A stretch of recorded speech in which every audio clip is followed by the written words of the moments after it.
ఈరోజు మనం ప్రభుత్వ అర్థశాస్త్రము లేదా ప్రభుత్వ విత్త శాస్త్రంలో అతి ముఖ్యమైన పాఠ్యాంశము ప్రభుత్వ ఆదాయ వనరులు, that is the sources of public revenue అనే కాన్సెప్ట్ని నేర్చుకుందాం. ద టాపిక్ ఈజ్ ది ప్రభుత్వ ఆదాయ వనరులు, సోర్సెస్ ఆఫ్ పబ్లిక్ రెవెన్యూ. అయితే ఈ సందర్భంలో విద్యార్థులకు నేను ఒక విషయాన్ని గుర్తు చేస్తున్నాను, జాగ్రత్తగా వినండి. మనకు అర్థశాస్త్రంలో ప్రధానంగా వినియోగము మరియు ఉత్పత్తి అనే రెండు ప్రధాన అంశాలు ఉంటాయి. ఉత్పత్తి లేకపోతే వినియోగం ఉండదు. అంటే వ్యక్తులు తమ కోరిక తెచ్చుకోవడానికి వస్తు సేవలు వినియోగం చేయాలి అంటే వాటి ఉత్పత్తి జరగాలి. అలాగే మనం పబ్లిక్ ఫైనాన్స్లో కూడా రెండు ప్రధాన విత్త కార్యక్రమాలు ఏమనుకున్నాం, ఒకటి పబ్లిక్ రెవెన్యూ, రెండు పబ్లిక్ ఎక్స్పెండిచర్. అంటే ప్రభుత్వం ఏమో ఖర్చు పెడుతుంది, మన ఆ ఖర్చుకు సరిపోయిన ఆదాయం సమకూర్చుకోవాలి. ఆ ఖర్చుకు సరిపోయిన ఆదాయం సమకూర్చుకోవడానికి ప్రభుత్వం అనేక రకాలుగా ప్రయత్నాలు చేస్తూ ఉంటుంది. అంటే అక్కడ ఉత్పత్తి లేకపోతే వినియోగం ఎలా ఉండదో, ఇక్కడ రాబడి లేకపోతే ప్రభుత్వం వ్యయం కూడా చేయలేదు. ఎందుకంటే ప్రభుత్వం ఖర్చు పెట్టాలి అంటే ముందు రాబడి సమకూర్చుకోవాలి. మరి ఈ రాబడికి సంబంధించి మనకి 17, 18, 19 శతాబ్దాల్లో ఉండే పద్ధతులకి 20 శతాబ్దంలో మారిన పరిస్థితులకి చాలా తేడాలు కనిపిస్తున్నాయి. మనకి 20 శతాబ్దానికి ముందు ఎలా ఉండేదంటే అన్నీ కూడా రక్షణ రాజ్యాలుగా ఉండేవి లేదా మొనార్కీస్ ఉండేవి. ఆ రోజుల్లో ప్రభుత్వం యొక్క విధులు పరిమితంగా ఉండేవి కాబట్టి ప్రభుత్వాలు పెద్దగా రాబడి సమకూర్చుకోకపోయినా పర్వాలేదు. కానీ 20 శతాబ్దంలో ప్రజాస్వామ్య ప్రభుత్వాలు ఏర్పడిన తర్వాత ప్రభుత్వాలు అనేక విధులు నిర్వర్తించాల్సి వచ్చింది. అంటే అవి in addition to police functions, welfare functions, developmental activities, ఇవన్నీ కూడా చేయాలి ఇప్పుడు. ఎందుకంటే పోలీస్ ఫంక్షన్స్ ఏ ప్రభుత్వమైనా తప్పగా చేయాలి. ఏమిటంటే to protect the people from external aggression and to maintain the law and order. అది ఇన్ఎవిటబుల్, ఏ ప్రభుత్వానికైనా తప్పనిసరి.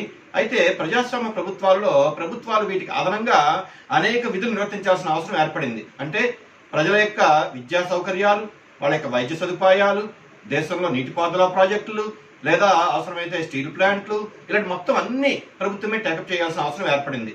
ఎప్పుడైతే ప్రభుత్వం యొక్క విధులు లేదా బాధ్యతలు పెరుగుతూ ఉన్నాయో ఆ బాధ్యతలు నెరవేర్చడానికి ప్రభుత్వం భారీ ఎత్తున నిధులు కూడా సమకూర్చుకోవాల్సిన అవసరం ఏర్పడింది. అంటే అర్థం ఏంటి, ప్రభుత్వం యొక్క వ్యయం రోజు రోజుకి కూడా పెరిగిపోతుంది. మరి ఇదే విషయాన్ని మనం చూద్దాం. వ్యక్తికి ఏమిటంటే ఎప్పుడు కూడా ఆదాయ వనరులు పరిమితంగా ఉంటాయి. ఎందుకంటే అతను ఏదో తన కష్టపడి పనిచేయడం కానీ లేదా తన పూర్వీకులు సంపాదించిన ఆస్తితో జీవితం గడపడం కానీ చేస్తూ ఉంటాడు. కానీ ప్రభుత్వానికి ఏమిటంటే ఆదాయ వనరులు పుష్కలంగా ఉంటాయి. అంటే గవర్నమెంట్కి అనేక సోర్సెస్ ఉంటాయి. అదేమిటంటే ప్రభుత్వం ప్రజలపైన పన్నులైనా వేయగలదు, లేదా అవసరమైతే లోటు ద్రవ్య విధానం అవలంబించి కరెన్సీనైనా ప్రింట్ చేసుకోగలదు, లేదా అంతర్జాతీయ సంస్థల నుంచి బారోయింగ్స్ అంటే రుణాలైనా సమీకరించగలదు. ఏదో రకంగా చేసి ప్రభుత్వాలు ఆదాయం సమకూర్చుకుంటూ ఉంటాయి. కానీ ప్రతిదానికి కూడా ఒక పరిమితి ఉంటుంది. ఆ పరిమితికి లోబడి ప్రభుత్వాలు ఆర్థిక కార్యక్రమాలు నిర్వహిస్తే ఆ దేశంలో ఆర్థిక స్థిరత్వం నెలకొంటుంది. ఆ విషయాన్ని ప్రభుత్వాలు జాగ్రత్తగా పరిగణించాలి. లేకపోతే ఏమవుతుందంటే వ్యాపార చక్రాలు ఏర్పడడం, ప్రజల యొక్క ఆర్థిక జీవితం అంతా కూడా అస్తవ్యస్తం అయిపోవడం, ఇవన్నీ జరుగుతూ ఉంటాయి. మరి ఈ సందర్భంలో మనం ఒకటి అంటూ ఉంటాం, ఇప్పుడు కూడా ప్రభుత్వం ఏం చేస్తుందంటే cut his coat according to his cloth అని వ్యక్తుల విషయంలో మనం మాట్లాడతాం. అంటే వ్యక్తి ఎప్పుడు కూడా తన యొక్క ఆదాయాన్ని బట్టి ఖర్చు పెట్టుకోవాలి. కానీ గవర్నమెంట్ ఏం చేస్తుంది అంటే first fixes the size of the coat and then try to acquire the cloth. అంటే ముందు కోట్ తలక సైజ్ ఫిక్స్ చేసుకొని దాన్ని బట్టి క్లాత్ ని సమకూర్చుకుంటారు. అంటే ఏమిటి, ఇక్కడ ముందు ఆదాయం ముందు ఎంత ఖర్చు పెట్టాలో నిర్ణయించుకుని దాన్ని బట్టి గవర్నమెంట్ ఆదాయం సమకూర్చుకోవచ్చు. ఈనాడు మనం చూస్తున్నాం, కేంద్ర ప్రభుత్వంలో కానీ రాష్ట్ర ప్రభుత్వాల్లో కానీ ప్రభుత్వాలు ముందు ఏం చేస్తున్నాయంటే వ్యయాలు, అంటే బడ్జెట్లో వ్యయాలు వేస్తాయి, వ్యయాలు ఎంత రాబడులు ఎంత అని. అయితే ఇక్కడ ఏమవుతుందంటే వ్యయాలు ఒక్కోసారి ఎక్కువైపోయి రాబడి తక్కువగా ఉన్న ప్రభుత్వాలు భయపడవు. ఎందుకంటే ఆ బడ్జెట్లో ఏర్పడిన లోటు కవర్ చేసుకోవడానికి ప్రభుత్వాలు అనేక మార్గాలు అవలంబిస్తూ ఉంటాయి. అందుకే అంటారు ఫస్ట్ ది గవర్నమెంట్ అంటే fixes the size of the coat and then try to acquire the cloth అంటూ ఉంటారు. మరి ఈ సందర్భంలో డాల్టన్ ఏం చెప్పాడో చూద్దాం. Dalton made a distinction between public revenue and public receipts లేదా పబ్లిక్ ఇన్కమ్. డాల్టన్ ఏంటంటే ఇక్కడ రెండు పదాలు వాడుతున్నాడు, పబ్లిక్ రిసీప్ట్స్ ని లేదా పబ్లిక్ రెవెన్యూ లేదా పబ్లిక్ రిసీప్ట్స్ పబ్లిక్ ఇన్కమ్ అని అనొచ్చు. అవేంటో చూద్దాం. ఈ పబ్లిక్ రెవెన్యూ అంటే ఏంటంటే the main source of public revenue are taxes and prices. అంటే ఇక్కడ ప్రభుత్వానికి వచ్చే రాబడి ప్రధానంగా రెండు. ఆయన ఏం చెప్తారంటే ప్రభుత్వం ప్రజల నుంచి వసూలు చేసే ప్రత్యక్ష పరోక్ష పన్నులు లేదా ప్రభుత్వము తన యొక్క వాణిజ్య కార్యక్రమాలు నిర్వహించడం ద్వారా పొందే రాబడులు, వాటిని మాత్రం ఆయన ఏమంటాడంటే పబ్లిక్ రెవెన్యూ అనే పదం వాడాడు. మరి పబ్లిక్ రిసీప్ట్స్ లేదా ఒక విధంగా ప్రభుత్వ ఆదాయం అంటే ఏంటి అంటే income received by the government from all sources is known as public receipts. Income received by the government from all sources అంటే ప్రభుత్వానికి అనేక మార్గాల ద్వారా వచ్చే ఆదాయం అంతా కూడా మనం ఇక్కడ పరిగణలోకి తీసుకోవాలి. అంటే ఏంటి అక్కడ ఈ పబ్లిక్ రిసీప్ట్స్ లో ఇక్కడ ట్యాక్స్లు కలిసి ఉంటాయి, ప్రైసెస్ కలిసి ఉంటాయి. నాట్ ఓన్లీ దట్ ఇంకా చాలా విషయాలు కూడా ఉంటాయి. ఏమిటి అంటే ప్రజలు చెల్లించే ఫీజులు కానీ లేదా స్పెషల్ అసెస్మెంట్స్ ప్రత్యేక విధింపులు కానీ, బెటర్మెంట్ లెవీస్ కానీ, గ్రాంట్లు కానీ, ఫైన్స్ కానీ, పెనాల్టీస్ కానీ, ఇంకా చాలా విషయాలన్నీ కూడా మొత్తం అన్ని కలిపి మనం పరిగణిస్తే దాన్ని ఏమంటామంటే పబ్లిక్ రిసీప్ట్స్ అంటాం మనం. Income received by the government from all sources is known as public receipts. For example income from public enterprises, తర్వాత special assessments or issue of paper currency, ఇవన్నీ కూడా మనం పబ్లిక్ రిసీప్ట్స్ కింద చెప్తాం మనం. ఇక్కడ ఎందుకంటే ఇవన్నీ చెప్తున్నాం మనం, ఇన్కమ్ ఫ్రమ్ పబ్లిక్ ఎంటర్ప్రైజెస్ ఉన్నాయి అనుకుందాం. ఫర్ ఎగ్జాంపుల్ ఇండియాలో ప్రభుత్వ రంగంలో అనేక సంస్థలు ఉన్నాయి. సెంట్రల్ గవర్నమెంట్కి ఉన్నాయి, స్టేట్ గవర్నమెంట్కి కూడా ఉన్నాయి. సెంట్రల్ గవర్నమెంట్ తీసుకుంటే మనం ఉదాహరణకి ఎన్ఎండిసి ఉంది, నేషనల్ మినరల్ డెవలప్మెంట్ కార్పొరేషన్. అలాగే ఆయిల్ కంపెనీస్ ఉన్నాయి, హెచ్పిసిఎల్ కానీ, ఐఓసి కానీ, బీపీసీఎల్ కానీ, ఇవన్నీ ఉన్నాయి. లేదా ఓఎన్జీసీ ఉంది. ఇవన్నీ కూడా ప్రభుత్వ రంగ సంస్థలే. అదేవిధంగా స్టీల్ రంగంలో సెయిల్ ఉంది, steel authority of India limited. అలాగే మన Visakha steel plant, Rashtriya Ispat Nigam limited, అలాగే నేషనల్ థర్మల్ పవర్ కార్పొరేషన్, ఇవన్నీ కూడా ప్రభుత్వ రంగ సంస్థలే. ఇవేం చేస్తూ ఉంటాయంటే ప్రైవేటు వ్యాపారస్తుల వల్ల లేదా ప్రైవేట్ ఎంటర్ప్రైజర్స్ లాగే వస్తువుల్ని కొన్ని సందర్భాల్లో సేవల్ని కూడా ఉత్పత్తి చేసి ప్రజలకు విక్రయించి తద్వారా ఆదాయం పొందుతూ ఉంటాయి. ఆ విధంగా పొందిన ఆదాయం అంతా కూడా ప్రభుత్వం యొక్క ఖజానాకి జమ అవుతూ ఉంటుంది. కాబట్టి ఇక్కడ అటువంటివన్నీ కూడా మన ప్రభుత్వానికి ఆదాయం కింద పరిగణిస్తాం మనం. అలాగే స్పెషల్ అసెస్మెంట్స్, ప్రత్యేక విధింపులు, దీని గురించి తర్వాత చెప్తాను మీకు. తర్వాత ఇష్యూ ఆఫ్ పేపర్ కరెన్సీ. ఇది గవర్నమెంట్ ఏం చేస్తుందంటే ఒకసారి బడ్జెట్లో లోటు ఏర్పడుతూ ఉంటుంది. అంటే ఖర్చులు ఎక్కువగా ప్రతిపాదించి సరిపోయిన ఆదాయం సమకూర్చుకోలేదు. అటువంటిప్పుడు గవర్నమెంట్ అనేక మార్గాలు అవలంబిస్తుంది. ఏం చేద్దామని అంటే పన్నులు కొత్తగా విధించాలా, లేదా పన్ను రేట్లు పెంచాలా, లేదా రుణాలు అప్పులు చేయాలా, లేదా డెఫిసిట్ ఫైనాన్సింగ్ విధానం అవలంబించి కరెన్సీని ప్రింట్ చేయాలా అని గవర్నమెంట్ రకరకాలుగా ఆలోచిస్తుంది. అయితే ఈ రోజుల్లో ప్రభుత్వాలు ఎక్కువగా ఏం చేస్తున్నాయంటే మరి భారతదేశం అనే దేశాల్లో ప్రజల యొక్క పన్ను చెల్లింపు సామర్థ్యం తక్కువగా ఉంటుంది కాబట్టి పన్నుల జోలికి వెళ్లకుండా ఈ డెఫిసిట్ ఫైనాన్సింగ్ అంటే ఇష్యూ ఆఫ్ పేపర్ కరెన్సీ, అదనంగా కరెన్సీని ప్రింట్ చేస్తూ ఉంటాయి. దీనికి మన దేశంలో కనిష్ట నిధుల పద్ధతి, మినిమం రిజర్వ్ సిస్టమ్ అనేది 1957 సంవత్సరం నుంచి కూడా అమలు చేస్తూ ఉన్నాం. ఆ పద్ధతిని ప్రాతిపదికగా చేసుకొని ప్రభుత్వాలు ఏం చేస్తూ ఉంటాయంటే ద్రవ్యాన్ని అదనంగా ముద్రిస్తూ ఉంటాయి. కానీ ఇక్కడ ఒక లిమిటేషన్ ఉంది.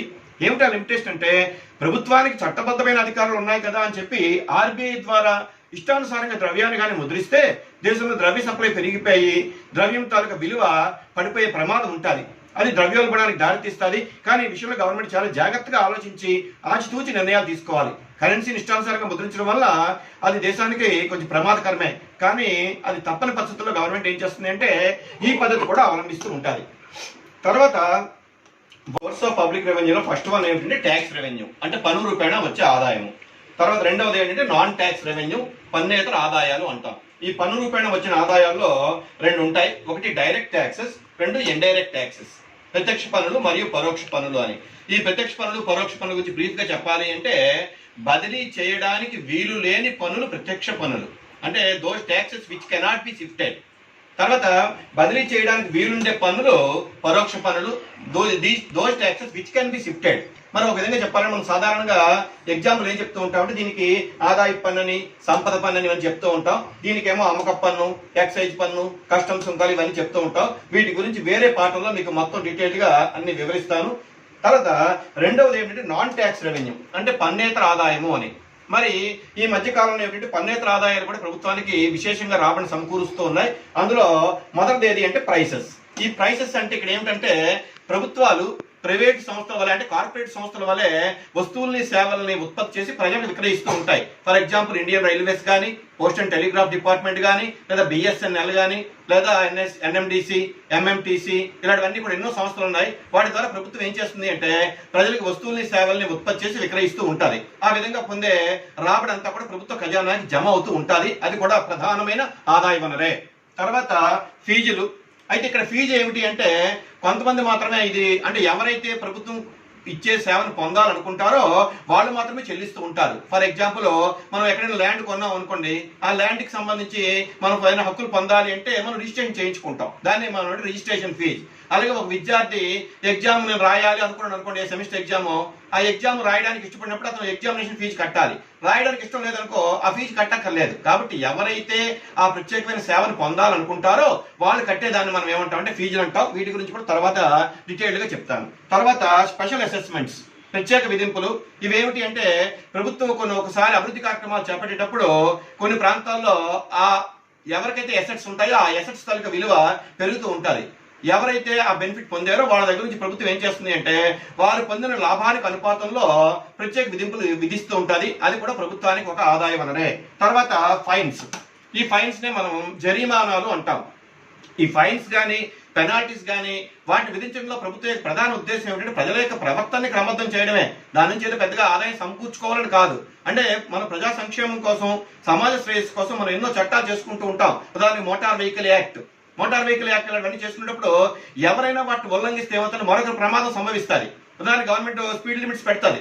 ఆ స్పీడ్ లిమిట్ దాటి 100 కిలోమీటర్స్ లేదా 140 కిలోమీటర్స్ రేంజ్ లో వెళ్ళిపోతాము అనుకున్నప్పుడు ఏమవుతుందంటే ఆ వ్యక్తికి ప్రమాదం జరగడమే కాకుండా మరొక వ్యక్తికి లేదా మన కుటుంబానికి కూడా ప్రమాదం జరిగే అవకాశాలు ఉంటాయి. వాళ్ళ యొక్క ప్రవర్తన క్రమబద్ధం చేయడానికే ప్రభుత్వం ఏం చేస్తుందంటే ఫైన్స్ వేస్తూ ఉంటుంది. తర్వాత ఈ గ్రాంట్స్. ఇంకా గ్రాంట్స్ విషయంలో చెప్పాలి అంటే అది సాధారణంగా మనది ఫెడరల్ స్ట్రక్చర్ కాబట్టి పైనుంచి కిందకు వస్తాయి. ఇది మనకి ఫెడరల్ స్ట్రక్చర్ ఏముంటది, టాప్ లెవెల్లో దాన్ని సెంట్రల్ గవర్నమెంట్ అంటాం, మిడిల్ లెవెల్లో స్టేట్ గవర్నమెంట్ ఉంటుంది, తర్వాత కింద స్థాయిలో లోకల్ సెల్ఫ్ గవర్నమెంట్స్ ఉంటాయి. అయితే ప్రభుత్వాలు ఏం చేస్తూ ఉంటాయంటే అభివృద్ధి కార్యక్రమాల కోసం కానీ లేదా ప్రకృతి వైపరీత్యాలు ఏర్పడినప్పుడు కానీ ప్రభుత్వాలు ఏమిటంటే కింద స్థాయిలో ఉండే వాటికి గ్రాంట్లు మంజూరు చేస్తూ ఉంటాయి. ఆ గ్రాంట్ల గురించి కూడా మనం డీటెయిల్ గా తర్వాత చూద్దాం. ఈ విధంగా ఇవన్నీ కూడా ఏమిటి అంటే నాన్ ట్యాక్స్ రెవెన్యూ, అంటే ప్రభుత్వాలకి పన్నేతర ఆదాయాలు ఇవన్నీ రూపాల్లో వస్తూ ఉంటాయి. అయితే చాలా ప్రభుత్వాలు ఎక్కువగా వీటిపైన ఆధారపడుతూ ఉంటాయి, ప్రత్యక్ష పన్నులు పరోక్ష పన్నులపైనే. అయితే ఇక్కడ ఒక విషయం గమనించండి, అభివృద్ధి చెందిన దేశాలకి అభివృద్ధి చెందుతున్న దేశాలకి తేడా ఏమిటి అంటే అభివృద్ధి చెందుతున్న దేశాలలో మిడిల్ క్లాసు పూర్ క్లాస్ ఎక్కువగా ఉంటారు కాబట్టి ప్రభుత్వానికి పన్ను రూపేణా వచ్చిన ఆదాయంలో ఎక్కువ భాగం ఇండైరెక్ట్ ట్యాక్స్లు ఉంటాయి. అదే అభివృద్ధి చెందిన దేశాల్లో అందరూ ఆర్థికంగా అభివృద్ధి చెంది ఉంటారు కాబట్టి ప్రభుత్వానికి వచ్చే ఆదాయంలో ఎక్కువ భాగం డైరెక్ట్ ట్యాక్స్లు ఉంటాయి. కాబట్టి ఇక్కడ డెవలప్డ్ ఎకానమీస్ కి డెవలపింగ్ ఎకానమీస్ కి ఈ తేడాని విద్యార్థులు గమనించండి. ఏమిటంటే మన భారతదేశం వంటి దేశాల్లో పేద ప్రజానికం కనుక ఉపాంత వినియోగ ప్రభుత్వం ఎక్కువగా ఉంటారు కాబట్టి వాళ్ళు ఎక్కువగా ఖర్చు పెడుతూ ఉంటారు కాబట్టి పరోక్ష పన్ను రూపంలో వాళ్ళు ప్రభుత్వానికి ఎక్కువగా చెల్లిస్తారు. కానీ ఒక పారాడాక్స్ ఏంటంటే వాళ్ళు పన్ను చెల్లిస్తున్నారు అనే విషయాన్ని కూడా వాళ్ళకి తెలియదు. ఎందుకంటే పరోక్ష పన్నులన్నీ కూడా ధరల్లో కలిసిపోయి ఉంటాయి కాబట్టి అవి ఆటోమేటిక్ గా వాళ్ళు చెల్లించేస్తూ ఉంటారు. వాళ్ళకి అవి పెద్దగా భారం కూడా అనిపించవు, ఎందుకంటే వాళ్ళకి బాధ తెలియదు కాబట్టి. తర్వాత ఇందులో 1 by 1 చూద్దాం. Tax revenue. ఈ ట్యాక్స్ రెవెన్యూకి సంబంధించి అనేక రకాల డెఫినేషన్స్ ఉన్నాయి. అసలు what is meaning of a tax, ఆ ట్యాక్స్ అనేది అసలు దాని యొక్క నిర్వచనం ఏంటి, దాని యొక్క లక్షణాలు ఏంటో చూద్దాం మనం. అసలు ఈ ట్యాక్స్ కి సెలిగ్మెన్ అనే ఒక ఆర్థికవేత్త మంచి నిర్వచనం ఇచ్చాడు. ఒకసారి జాగ్రత్తగా వినండి. అది a tax is a compulsory contribution from a person to the state to defray the expenditure incurred in the common interest of all without special benefit conferred అంటాడు. అంటే ప్రజలు తాము పొందిన ప్రయోజనాలతో సంబంధం లేకుండా ప్రభుత్వానికి నిర్బంధంగా కట్టే మొత్తమే పన్ను అని సెలిగ్మెన్ యొక్క అభిప్రాయం. అది ఇక్కడ లేదు, అది నేను మామూలుగా చెప్తున్నాను. అంటే ప్రభుత్వం ఏంటంటే ప్రజలపైన నిర్బంధంగా పన్ను విధిస్తుంది, అంటే వాళ్ళు తప్పనిసరిగా పన్ను చెల్లించాలి, అక్కడ మేము చెల్లించము అనడానికి అవకాశం లేదు అని సెలిగ్మెన్ చెప్తాడు. తర్వాత మరొక డెఫినేషన్, ఇంకా 2-3 రకాల డెఫినేషన్ ఉన్నాయి చూద్దాం. ఈ టేలర్ ఒక ఆర్థికవేత్త ఈయన ఏమంటాడంటే taxes are compulsory payments to government without expectation of direct return of benefit to the taxpayer. అంటే దీని ఫీచర్ ఏంటి, compulsory payments to the government without expectation of direct return of benefit. అంటే మనకేమైనా ప్రత్యక్ష ప్రయోజనం వస్తుందా మనం కట్టడం వలన అనేది మనం ఏమి ఎక్స్పెక్ట్ చేయకూడదు. Suppose the middle class people particularly the employees are paying income tax to the government, కానీ ఒకసారి వాళ్ళకి ఏమీ రావు, వాళ్ళకి వైట్ రేషన్ కార్డు ఉండదు, ఏమీ ఉండదు, కానీ వాళ్ళు ప్రభుత్వానికి పన్ను కట్టేటప్పుడు ఏమవుతుందంటే వాళ్ళు ఏ రకమైన ప్రయోజనం పొందకపోయినా they have to pay the tax. అంచేత ఇక్కడ మనం ప్రత్యక్ష పన్నులు కట్టేటప్పుడు ముఖ్యంగా అక్కడ డైరెక్ట్ రిటర్న్ ఆఫ్ బెనిఫిట్ ఉంటుందా ఉండదా అనేది మనం ఖచ్చితంగా చెప్పలేము. ఒకసారి ఉండొచ్చు, ఒకసారి ఉండకపోవచ్చు. తర్వాత టాసిక్. ఈయన ఒక ఆర్థికవేత్త ఈయన ఏం చెప్తున్నాడంటే the essence of a tax is the absence of direct quid pro quo, absence of direct quid pro quo between the taxpayer and the public authority. Absence of direct quid pro quo from the taxpayer and public authority. Taxpayer అంటే ఎవరు? The people. ఎవరిపైన tax impose చేస్తుంది government, వాళ్ళ taxpayers. మరి ఇంకెవరికి మనం కడతాము? Government కి కడతాం. అయితే ఇక్కడ గవర్నమెంట్ కి పన్ను కట్టేటప్పుడు options of direct quid pro quo. Quid pro quo అంటే బెనిఫిట్ అనమాట. అంటే నేను పన్ను చెల్లించాను, నాకు ఇంత ప్రయోజనం వచ్చిందా అని అనుకోవడానికి లేదు. కానీ కొన్ని సందర్భాల్లో ప్రయోజనం రావచ్చు. For example we are paying house tax. House tax pay చేసినప్పుడు ఏమవుతుంది?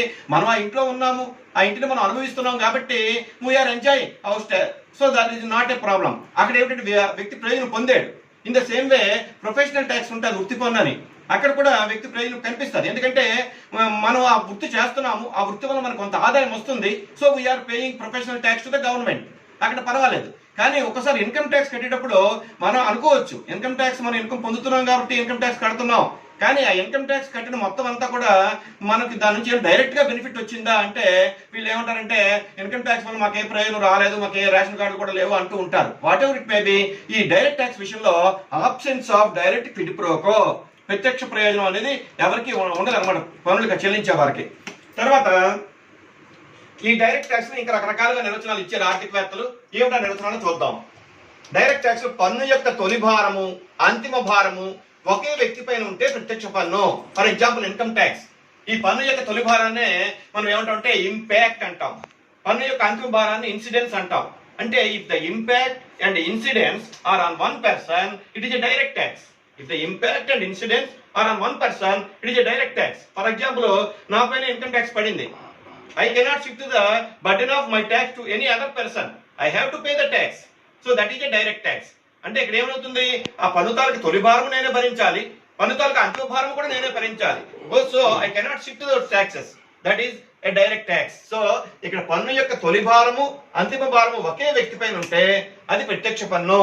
దాన్నే ఫర్ ఎగ్జాంపుల్ ఇన్కమ్ ట్యాక్స్. తర్వాత ఇండైరెక్ట్ ట్యాక్స్ యొక్క డెఫినేషన్ ఏంటి? ఇక్కడ ఒక విధంగా చెప్పాలంటే బదిలీ చేయడానికి వీలుండే పన్నులే పరోక్ష పన్నులు. That means we can transfer the burden of a tax to others. ఒక విధంగా చెప్పాలి అంటే if the impact is on one person and incidence is on another person, it is an indirect tax. మీకు చిన్న ఎగ్జాంపుల్ ఇస్తాను చూడండి. For example ఒక factory ఉంది. ఆ ఫ్యాక్టరీ జరిగే ఉత్పత్తి పైన ప్రభుత్వం ఎక్సైజ్ సుంకం వేస్తున్నది. ఉదాహరణకి అదే షుగర్ ఫ్యాక్టరీ అనుకుందాం. షుగర్ ఫ్యాక్టరీలో ఒక బస్తా ఒక 100 kgs బ్యాగు, దాని యొక్క ఖరీదు 3,000 రూపాయలు అనుకుందాం. 3,000 రూపాయలు అయితే గవర్నమెంట్ దానిపైన ఏం చేసింది అంటే ప్రతి ఒక్క 100 kgs కి అంటే ఒక క్వింటాల్కి 200 రూపీస్ ట్యాక్స్ వేసింది. ఇప్పుడు ఏమైంది? 3,000 ప్లస్ 2,200 రూపాయలు ఎక్సైజ్ ట్యాక్స్. సో 3,200 రూపాయలు. ఫస్ట్ ఈ ఎంటర్ప్రైజ్ ఏం చేస్తుంది అంటే ఫ్యాక్టరీ వాళ్ళు ఏం చేస్తారంటే 200 రూపాయలు గవర్నమెంట్ కట్టేస్తారు. కట్టేసిన తర్వాత ఇప్పుడు పన్ను తాలూకా ఈ షుగర్ తాలూకా ధరని 3,200గా ఫిక్స్ చేస్తారు. అప్పుడు ఏమవుతుంది? ఆ 3,000 ప్లస్ 200 రూపాయలు కూడా పన్ను యొక్క ధరలో అంటే వస్తువు యొక్క ధరలో కలిసిపోతాయి.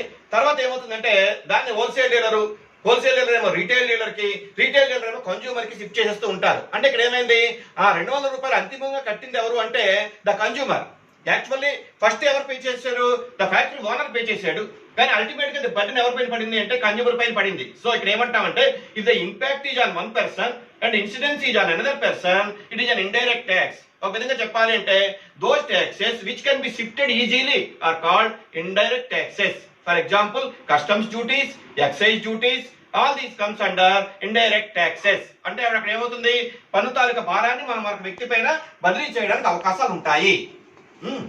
ఇది these about the taxes, direct taxes and indirect taxes. Next దానికి వెళ్దాం. నాన్ ట్యాక్స్ రెవెన్యూ అంటే పన్నేతర రాబడులు. ఈ పన్నేతర రాబడుల్లో ఫస్ట్ వన్ ఏంటంటే ఫీజుల గురించి ఆల్రెడీ మీకు ఇందాక బ్రీఫ్ గా చెప్పాను. ఫీజు ఏమిటంటే ప్రభుత్వము చేసే సేవను ఎవరైతే పొందాలని అనుకుంటారో వాళ్ళు మాత్రమే చెల్లించేదాన్ని మనం ఫీజు అంటాం. మనకు ఆ సేవ అక్కర్లేదు అనుకుంటే మనం ఆ ఫీజు పే చేయాల్సిన అవసరం లేదు. అది సెలిగిపోయిన ఏమిటో చూద్దాం. ప్రజా సంక్షేమం దృష్ట్యా ప్రభుత్వం అందజేసే సేవల కోసం అయ్యే వ్యయాన్ని తిరిగి రాబట్టుకునేందుకు సేవల వల్ల ప్రయోజనం పొందిన వారి నుండి ప్రభుత్వం వసూలు చేసే మొత్తము. ప్రజా సంక్షేమం దృష్ట్యా ప్రభుత్వం అందజేసే సేవల కోసం అయ్యే వ్యయాన్ని తిరిగి రాబట్టుకునేందుకు సేవల వల్ల ప్రయోజనం పొందిన వారి నుండి ప్రభుత్వం వసూలు చేసే మొత్తము. అంటే ప్రభుత్వం ప్రజా సంక్షేమం కోసం సేవలు అందిస్తుంది. కానీ ఆ సేవలు అందరికీ అవసరం ఉంటాయా లేదా అని వేరే విషయం. కొంతమందికి అవసరం ఉంటే ఎవరికైతే ఆ సేవలు పొందాలనుకుంటారో వాళ్ళు మాత్రమే ఆ ఫీజు చెల్లిస్తారు అనమాట. For example registration fee of property. మనం ఏదైనా ఒక ఆస్తి కొనుగోలు చేసాం అనుకోండి, ఒక ఇల్లు కానీ లేదా ఒక సైట్ కానీ లేదా ఒక ల్యాండ్ కానీ కొనుగోలు చేసాం అనుకోండి, దానిపైన మన యాజమాన్య హక్కులు ధృవీకరించుకోవడానికి మనం సబ్ రిజిస్టర్ ఆఫీస్కి వెళ్ళి రిజిస్ట్రేషన్ చేయించుకుంటాం. దాన్ని ఏమంటామంటే ఫీజు అంటాం. అయితే ఇక్కడ ఈ ఫీజు విషయంలో మాత్రం ఇక్కడ క్విడ్ ప్రోకో ఉంటుంది. In the payment of fee there is an element of quid pro quo. అంటే ఇక్కడ డైరెక్ట్ బెనిఫిట్ ఉంటుంది, ఎందుకంటే మనం దానిపైన హక్కులు పొందాం కాబట్టి, మనకు ఆ సేవ కావాలనుకున్నాం కాబట్టి మనం ఫీజు పే చేస్తున్నాం. ఇక్కడ ట్యాక్స్లకి దీనికి తేడా ఏమిటి అంటే, ట్యాక్స్లో absence of direct quid pro quo, but in the case of fees there is a element of quid pro quo. అక్కడ ఆబ్సెన్స్ ఆఫ్ క్విడ్ ప్రోకో ఉంటే ఇక్కడ there is element of quid pro quo. ఇక్కడ డైరెక్ట్ బెనిఫిట్ ఉంటుంది, ఇక్కడ ఉంటే ఉండొచ్చు, లేకపోతే లేకపోవచ్చు. తర్వాత స్పెషల్ అసెస్మెంట్స్, ప్రత్యేక విధింపులు. దీన్నే మనం ఒకసారి బెటర్మెంట్ లివీ కూడా మాట్లాడుతూ ఉంటాం, అదేంటో చూద్దాం. ప్రజా శ్రేయస్సు కోసం ప్రభుత్వం చేపట్టిన పనుల వలన ప్రజల ఆస్తుల విలువ పెరిగినప్పుడు లాభం పొందిన ఆస్తి యజమానుల నుండి వారు పొందిన లాభానికి అనుపాతంలో ఆ పనులకు అయ్యే ఖర్చును రాబెట్టడానికి గాను ఒకే ఒకసారి, ఈ జాగ్రత్తగా చూసుకోండి, ఒకే ఒకసారి మాత్రమే వసూలు చేసే మొత్తము.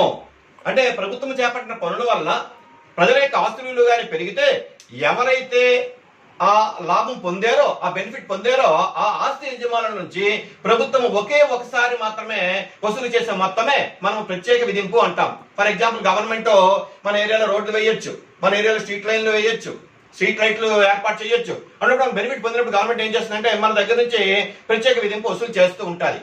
అయితే దీన్నే కొన్ని సందర్భాలు బెటర్మెంట్ లెవీ కింద మాట్లాడుకోవచ్చు. ఫర్ ఎగ్జాంపుల్ చూడండి, farmers benefiting from a canal adjoining their farms are charged a betterment levy. ఉదాహరణకి గవర్నమెంట్ ఏదైనా ఒక నీటిపారుదల ప్రాజెక్ట్ కట్టింది అనుకుందాం. నీటిపారుదల ప్రాజెక్ట్ కట్టినప్పుడు ఏమవుతుందంటే కాలువల ద్వారా గవర్నమెంట్ నీరు సరఫరా చేస్తుంది అటు ఇటును. ఉదాహరణ నాగార్జున సాగర్ ప్రాజెక్ట్ తీసుకుంటే అటు జవహర్ కాలువ, లాల్ బహదూర్ శాస్త్రి కాలువలు ఉన్నాయి. ఆ కాలువల ద్వారా వాటర్ వెళ్ళేటప్పుడు ఏమవుతుందంటే అక్కడ రైతులు బెనిఫిట్ పొందుతారు. ఆ రైతులు బెనిఫిట్ పొందినప్పుడు ఏం చేస్తుంది గవర్నమెంట్, ఎవరైతే బెనిఫిట్ పొందారో వాళ్ళు పొందిన లాభానికి అనుపాతంలో ఫీజు వసూలు ఈ బెటర్మెంట్ లెవీ వసూలు చేస్తుంది. అయితే ఇక్కడ జాతీయ పదం గుర్తుపెట్టుకోండి, it is not comes under progressive system. ఇక్కడ ఏంటంటే వారు పొందిన లాభానికి అనుపాతంలో, ఉదాహరణకి ఆ కాలు ఒడ్డున ఒక విద్యార్థి లేదా ఒక వ్యక్తికి 5 ఎకరాలే ఉంది, మరొక వ్యక్తికి 10 ఎకరాలు ఉంది. గవర్నమెంట్ ఏం చేస్తుందంటే 5 ఎకరాలు ఉన్నవాడికి 10% వేసి 10 ఎకరాలు ఉన్నవాడు 20% వేయదు. 5 ఎకరాలు ఉన్నవాడి పైన 10% వేస్తుంది, 10 ఎకరాలు ఉన్నవాడి పైన కూడా 10% వేస్తుంది. అంటే ఏంటి, వారు పొందిన లాభానికి అనుపాతంలో ప్రభుత్వం బెటర్మెంట్ లెవీ వేస్తుంది, అందరికి యూనిఫామ్ గా వేస్తుంది. అదే మనకి ఇన్కమ్ ట్యాక్స్, వెల్త్ ట్యాక్స్ దగ్గరికి వచ్చేసరికి ఏమంటే అక్కడ ప్రోగ్రెసివ్ పద్ధతులు వేస్తుంది, ఆదాయం పెరిగిన కొద్ది రేట్ పెంచేస్తుంది. కానీ ఇక్కడ బెటర్మెంట్ లెవీ విషయంలో మాత్రం అందరికి యూనిఫామ్ గా ఒకేలాగా గవర్నమెంట్ బెటర్మెంట్ లెవీ విధిస్తుంది. తర్వాత fines and penalties. Fines and penalties are not imposed to collect revenue but to punish the people if they violate the laws. మనం చట్టాలు ఎందుకు తయారు చేసుకుంటాం, సమాజంలో అందరి యొక్క సంక్షేమం కోసం, అందరి యొక్క ప్రయోజనం కోసం చట్టాలు తయారు చేసుకుంటాం. అలా చట్టాలు కానీ లేకపోతే సమాజంలో అరాచకం ప్రబలిపోతుంది, ఉన్నవాడు లేనివాడిని దోపిడీ చేస్తాడు. ఒక విధంగా చెప్పాలంటే సమాజంలో మనం నివసించలేము.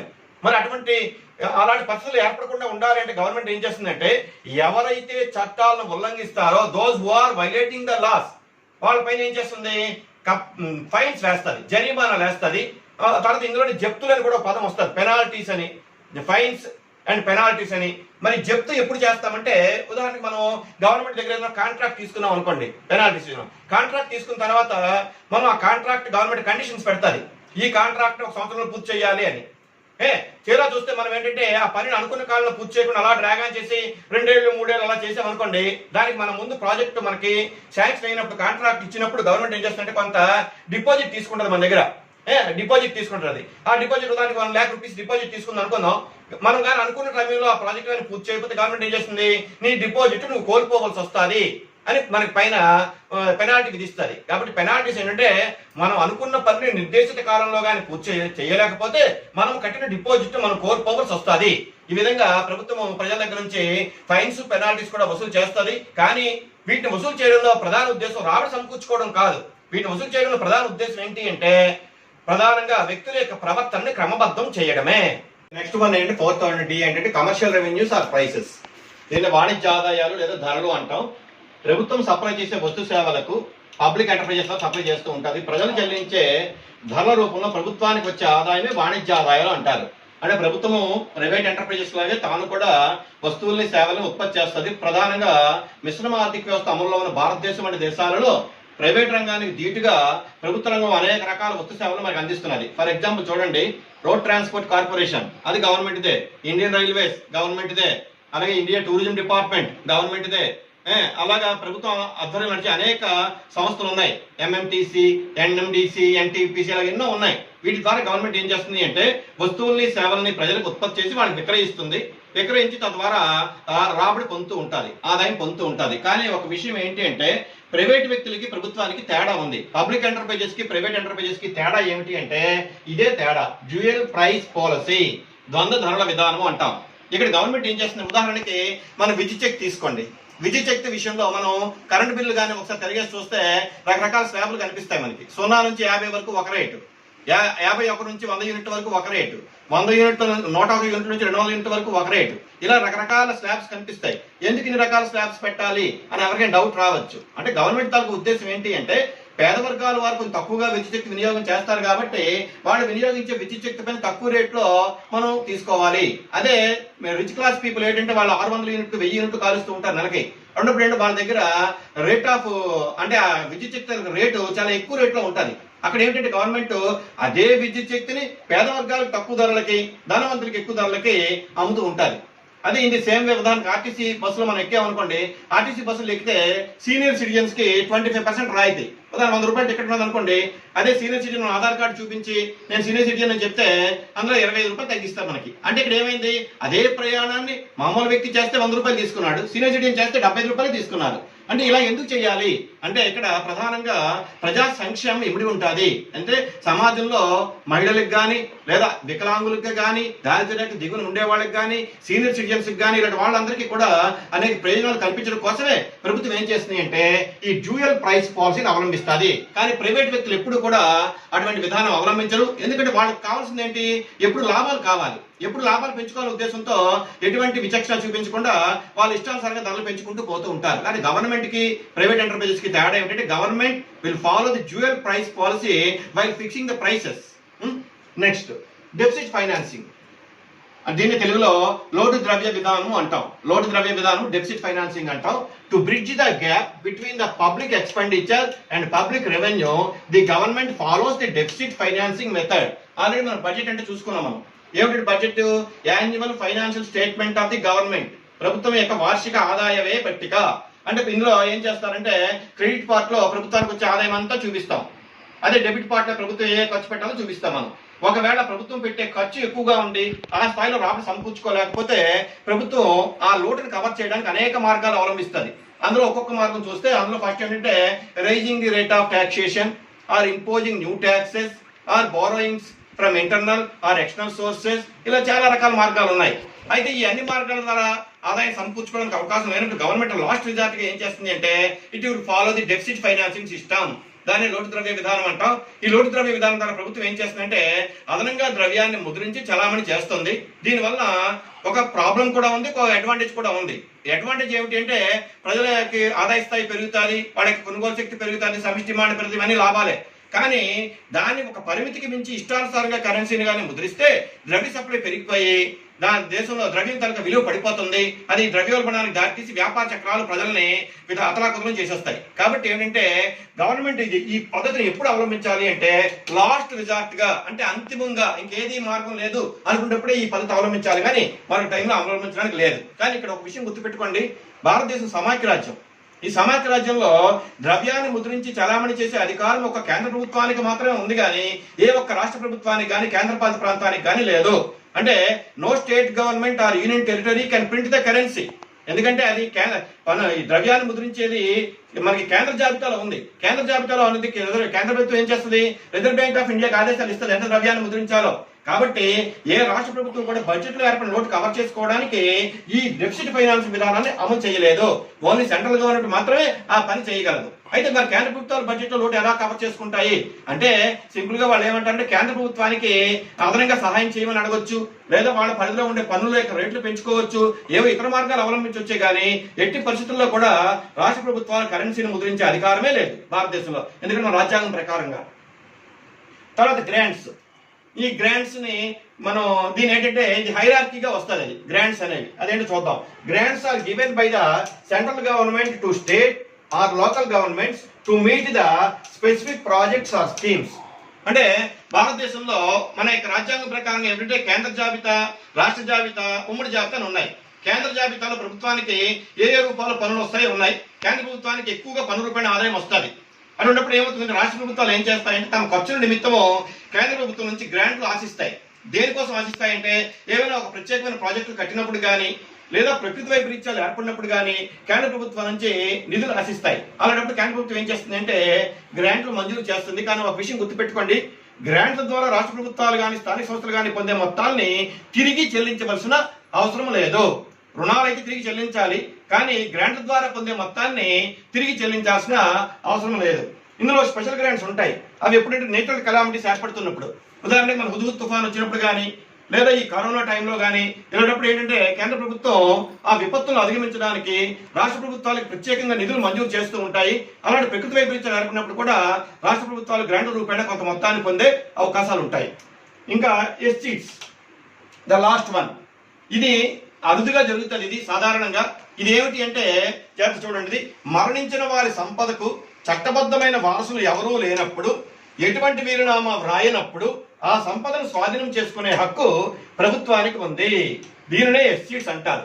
అంటే భారతదేశంలోని దేశాల్లో ఎవరైనా ఉదాహరణకి బాగా డబ్బున వాళ్ళు ఉండొచ్చు, వాళ్ళకి పిల్లలు లేకపోవడం కానీ, లేదా వాళ్ళ తమ యొక్క ఆస్తికి వీరునామా రాయకుండా చనిపోవడం కానీ జరిగితే ఆ ఆస్తిని స్వాధీనం చేసుకునే హక్కు ఎవరికి ఉంటుంది అంటే ప్రభుత్వానికి మాత్రమే ఉంటుంది. ఇటువంటి దీన్ని ఏమంటామంటే మనం ఎస్సీట్స్ అంటాం. కానీ ఈ రూపంలో ప్రభుత్వానికి సమకూరే ఆదాయము చాలా తక్కువ. ఎందుకంటే వారసులు లేకపోవడం అనేది చాలా అరుదుగా ఉంటుంది. ఎందుకంటే ఎవరెవరో చుట్టాలన్నా వచ్చి మాది మేమే వాళ్ళకి వారసులను వాళ్ళు క్లెయిమ్ చేస్తూ ఉంటారు. కాబట్టి ఇది అరుదుగా ఉంటుంది. మొత్తానికి ఏంటంటే ఇది కూడా ఒక రకమైన ఆదాయం వనరే. ఈ విధంగా ప్రభుత్వానికి అనేక రకాలుగా ఆదాయం సమకూరుతూ ఉంటుంది. మరి ఈ సంపూర్ణ ఆదాయాన్ని ప్రభుత్వం ఏం చేస్తుంది అంటే ఇదంతా కూడా ప్రజాధనం కాబట్టి ఆ ప్రజాధనాన్ని జాగ్రత్తగా ఖర్చు పెట్టాలి. ముఖ్యంగా ఉత్పాదక కార్యక్రమాల్లో ఖర్చు పెడితే దేశం త్వరగా అభివృద్ధి చెందుతుంది. కానీ ప్రభుత్వాలు ఈ మధ్యకాలంలో ఏం చేస్తున్న సంక్షేమ పథకాల మీద భారీ ఎత్తున ఖర్చు పెడుతున్నాయి. దీనివల్ల ఏంటంటే ఆర్థికాభివృద్ధి నత్తనడక నడిచే అవకాశాలు ఉంటాయి. కాబట్టి ప్రజాధనాన్ని ప్రభుత్వము ట్రస్టీగా ఉంటుంది కాబట్టి ఆ ప్రజాధనాన్ని చాలా జాగ్రత్తగా ఆచితూచి ఖర్చు పెట్టుకొని తద్వారా దేశాన్ని అభివృద్ధి పథంలో నడిపించే బాధ్యత ప్రభుత్వం పైన ఉంటుంది.